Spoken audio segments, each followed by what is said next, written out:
I wanted to share a little bit of the history, but they've given you a lot of the history. But the little I can talk about is that I go as far back as when there was no house in Inwele Center. It was just a big landscape with mountain, you know, like stones, rocks, wood, trees. And when she came and said, I want to do something here, I said, where? Here? This is, people don't live here. You know, you can't do anything here. She said, no, I'm going to do something here. And I said, something like what? He said, I'm going to bring in books. I'm going to have a library. I'm going to get books. You know, our students in Nigeria, they don't have the books. They go to school, they don't have enough books. They don't have access to computers. They don't have the things that can aid and help them, you know, study better. And I said, and how would they come to this place? There's even no road to get into this place. And she said, it can't be done. And, you know, when we started with, I have a dream. How many of us heard it? And then I felt like, they know. She had a dream. She had a passion. It looks like a mirage. But to her, it was real. And the way she talked about it, it was so real, even though I couldn't see it, but I got convinced, and I followed her. And every day she goes to that forest, I follow her. And then we work and we clear things, and as I'm doing it, I said, I hope this is going to work. But the way she talks, I knew it was going to work. I don't want to go in, but I think I got some time from the people that presented. Do you think so? Okay, so I'm still targeting 8 minutes, but please, I might just take maybe 1 moment. So I don't want to go back to much history, but that's how far we go back. And then we continued, and then the building came up, and everything started working. Every year, every holiday, she comes back with loads and loads of books, computers, dogs, everything. I can't just tell you all the things she comes back with. And then that's when I began to believe that this is really something big. And after a while, I had to leave to, do some other studies. I am a Montessori educator. I studied Montessori early childhood education after graduating, and I have a training center where I train young girls to become Montessori teachers. I'm currently a principal of a school. Young children from 16 months to 11 years. So, but that's not what I came here to talk about. But it's connected. So after a while, when the center started growing, she started having satellite centers. I knew that I had to do something. I can't just stop from that.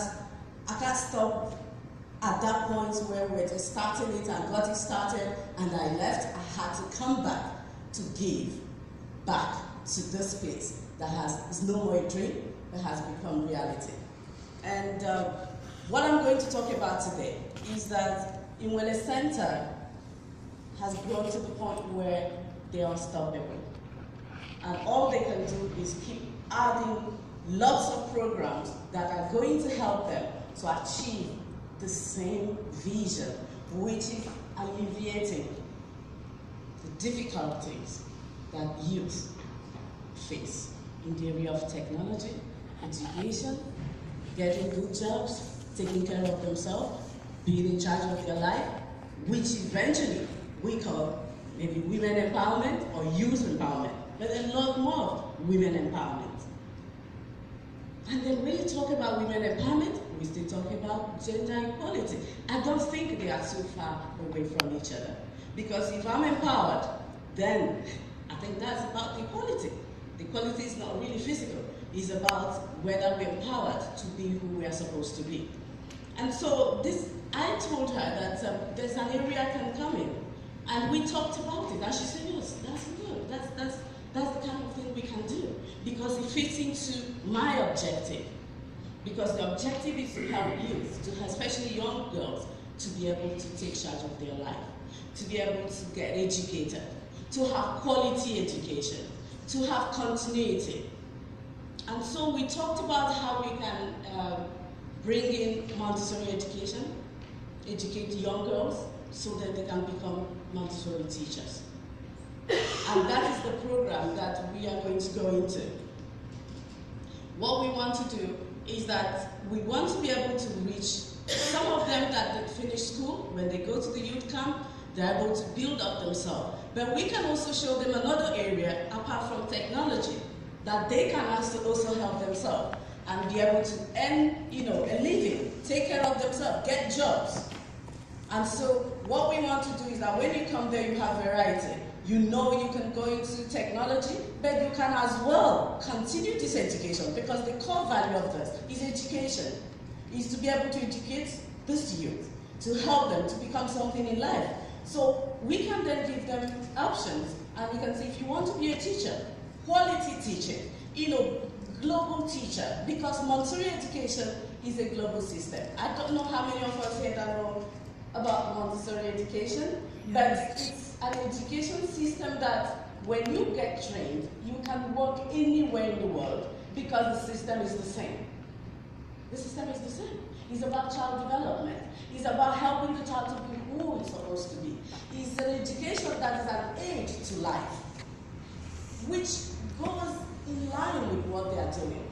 Because the kind of education we have so far is more about just getting knowledge into your head and then maybe eventually looking for somewhere to work.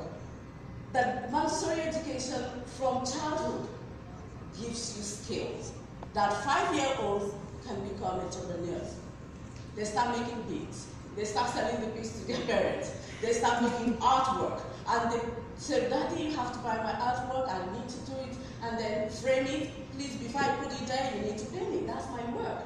And then from that age, all they think about is how to produce, not how you can employ them. They are looking to be employers at the end of it. So, and that's the kind of thing we want to help the teachers, help young girls to be able to achieve. Because if we're able to train them, a lot of them will get jobs as teachers, quality teachers. When we train them, a lot of them can go ahead and open up early childhood centers that they can work and also earn money. When we train them, they can become trainers, which is like a ripple effect. So I train the same thing that's going on. We train the teachers. If they don't want to work, they can actually start up, another center where they can train other teachers, other young girls that can become teachers. So it's a lot of, it will give them a lot of advantage, because another thing about Montessori education is that when you have the certificate, you can actually get a job anywhere in the world, like we said. So some of them might actually get a job outside the country. But the basic thing now is that for us to be able to do that, the same challenge we'll be talking about, we don't have power, we don't have electricity, a lot of the things might be online, because a lot of the study and a lot of the teaching aid will also have to come from outside the country. You can't get Montessori materials in Nigeria. We import Montessori material. So these are things that we have to, we are looking for, or we are soliciting, maybe for partnership, global partnership, to be able to even set up that kind of center and be able to get those materials in there, to be able to train them. Because we know when we finish training them, we can also give back to the society, to the global society, not just Nigeria, not just Inwele Center, not just Enugu. So we are looking to partner with people that will be interested in helping this youth to become this, or to achieve this dream, to become people that can fit in anywhere in the world, but more so to be able to have quality education in Nigeria. Quality education. There's education and there's quality education, because we know if we can train these teachers in this Montessori education, the way we see education would change. And that's one of the important parts of this. And I want you to please look at it that way, that the Wellness Center is moving into another angle, which is actually unique, that is going to change the life of young women and even boys. Actually, if we have young boys, because I've seen Montessorians that are men. So, but we know that the major thing is to help these young ladies and to empower them and to help them to get jobs. So please, we are actually looking out for partners to help us, even in the project that we are doing. The project, the solar system that we are installing is not yet done. And without electricity, even the teaching and all the things we want to do, it can't actually go on. So we have a lot, and the dream continues. So this is where I stop, and if she has done so far in 10 years, she will do a lot more in the next few years. Thank you very much.